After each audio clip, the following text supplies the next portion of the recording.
আলুর পুরভরা পাঁপড়গুলো ভাজার পর দেখতে কতটা সুন্দর হয়েছে দেখুন। একদমই ব্যাপারটা কিন্তু মুচমুচে হয়েছে।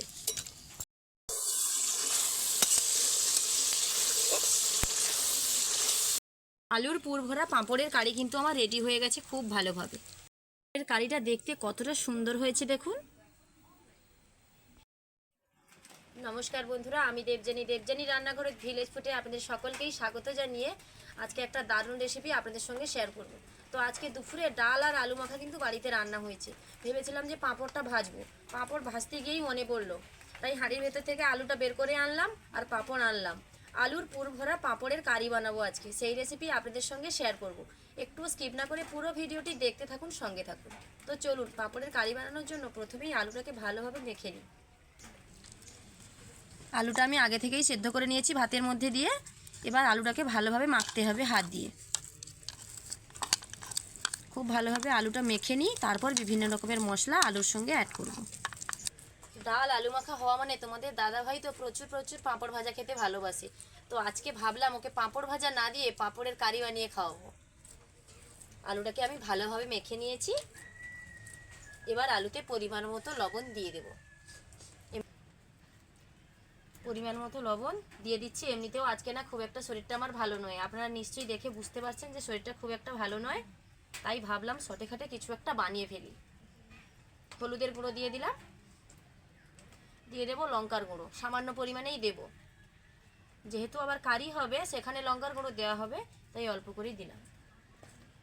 আর একটু বেশি করে দিলাম চাট মশলা। চাট মশলার সেন্টটা কিন্তু দারুণ লাগে। আর বিশেষ করে এইরকম যখন আলুর পুর হবে তখন চাট মশলা তো ছাড়া মানে কোনো কিছু কথাই হবে না। ভীষণ ভীষণ ভালো লাগে এই চাট মশলা। সব কিছু দিয়ে দিয়েছি, আলুটাকে আবারও ভালোভাবে মেখে নেব। আলু মাখাটা আমার রেডি হয়ে গেছে, মানে আলুর পুরটা রেডি হয়ে গেছে। এখন আমি হাতটা ধুয়ে এসে পাঁপড়ের মধ্যে কিভাবে আলুর পুরটা ভরবো সেটাই দেখাবো আপনাদের। একটা 30 টাকা দামের ছোট পাঁপড়ের প্যাকেট নিয়েছি, এটা দিয়েই কিন্তু হয়ে যাবে বাড়ির সকলের জন্য পাঁপড়ের কারি। যে কোনো মুদির দোকানে কিন্তু আপনারা এগুলো পেয়ে যাবেন। একটা পাঁপড় প্যাকেট দিয়ে সবার জন্য পাঁপড়ের কারি হয়ে যাবে। বেশ অনেকগুলো আছে দেখুন, এই দেখুন।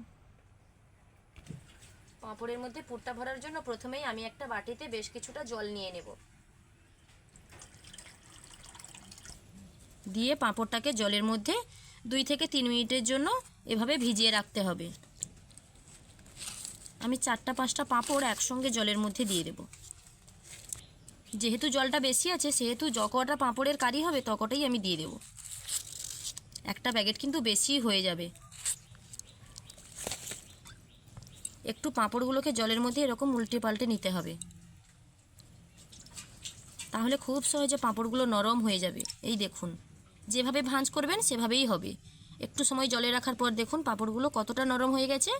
যখন পাঁপড়গুলো শুকনো ছিল তখন কিন্তু ভেঙে যাওয়ার সম্ভাবনা ছিল, এখন কিছু সময় জলে রাখার পর আর ভেঙে যাওয়ার কোনো সম্ভাবনা নেই।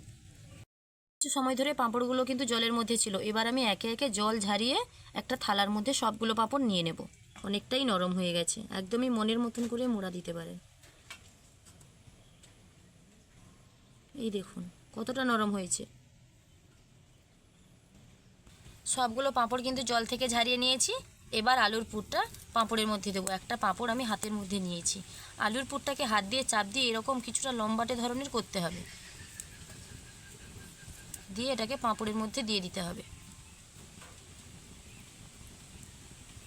আগে এই দিকটা কিন্তু মুড়তে হবে, দিয়ে এই দিকটা মুড়তে হবে। এই দিকে পাঁপড়ের ওপরে হালকা করে একটু জল লাগিয়ে দেব, যাতে ওই পাঁপড়টা খুলে না যায়। এই দেখুন, তাহলে আর খুলবে না। দেখতে কতটা সুন্দর হয়েছে দেখুন। একই রকমভাবে প্রত্যেকটা পাঁপড়ে এরকমভাবে আলুর পুর দিতে হবে।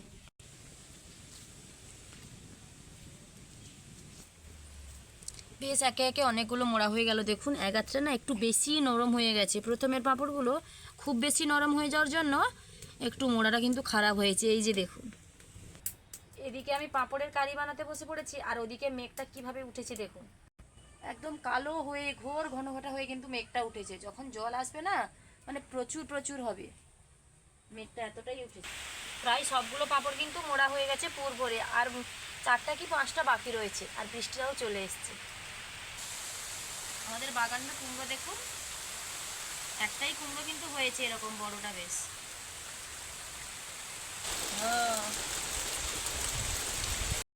যে কয়েকটা বাকি ছিল সেগুলোও কড়াইতে দিয়ে দিয়েছি, একই রকমভাবে লাল লাল করে ভেজে নিই। এগুলোও লাল লাল করে ভাজা হয়ে গেছে দেখুন। ভাজার পরে যা ভীষণ সুন্দর দেখতে লাগছে না, আমার এক্ষুনি মনে হচ্ছে খেয়ে নিই। আগে একবার বাড়িতে বানিয়েছিলাম, ভাজার পর কিন্তু আমি 1-2 পাঁপড় খেয়েছিলাম রান্না করতে করতে, ভীষণ ভালো লাগে।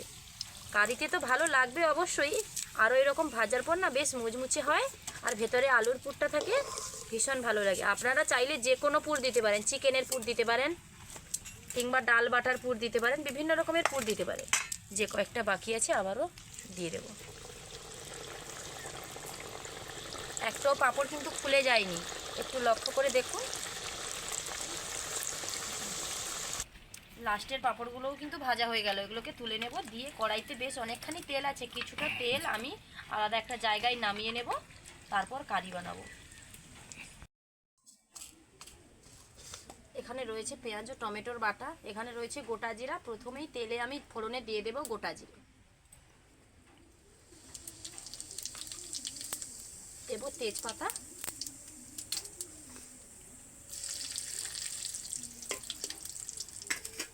পেঁয়াজ আর টমেটোর বাটাটা দিয়ে দেব।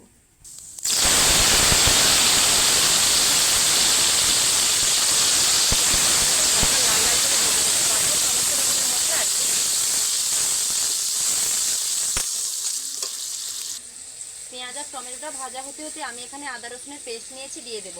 বাড়িতে আদা রসুন ফুরিয়ে গেছে, তাই আমি পেস্টটা দেব। পুরোটা কিন্তু দেব না, অর্ধেকটাই দেব।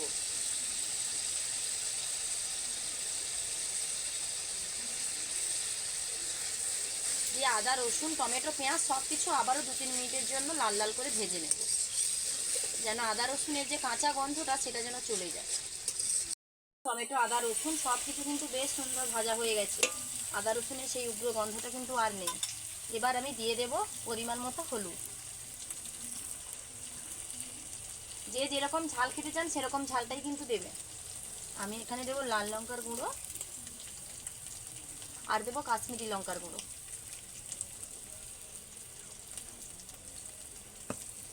দিয়ে দেব লবণ, লবণটা কিন্তু খুবই সামান্য পরিমাণে দিতে হবে। হালকা করে নেড়ে নিয়েছি, এবার দিয়ে দেব চাট মশলা।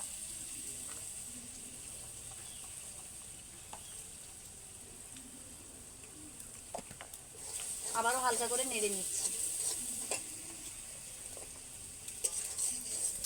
এবার অল্প করে জল দিয়ে দেব, জল দিলে মশলাটা কিন্তু কষানো খুব ভালো হয়। জলটা দিয়ে দিয়েছি, এবার 2 থেকে 3 মিনিটের জন্য মশলাটা ভালোভাবে কষে নেব। যখন মশলার চারদিক থেকে তেল ছেড়ে ছেড়ে আসবে, তখন কিন্তু বুঝতে হবে যে মশলাটা কষানো খুব ভালোভাবে হয়ে গেছে। কয়েকটা গোটা কাঁচা লঙ্কা দিয়ে দেব। শুকনো হয়ে গেছে কাঁচা লঙ্কাগুলো থেকে থেকে, ভিডিও ঢোকাতে মনে নেই, তার জন্য মশলাটা একটু কষানো হয়ে যাক।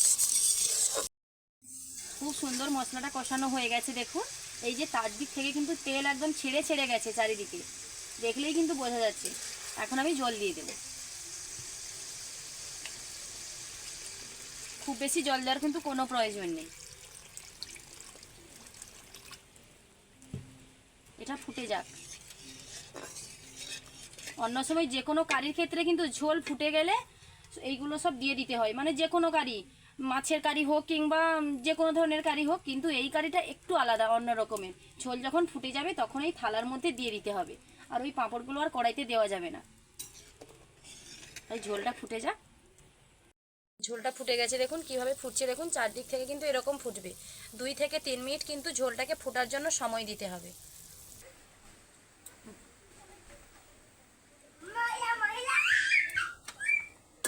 ঝোলটা কিন্তু বেশ কিছু সময় ধরে ফুটে গেছে।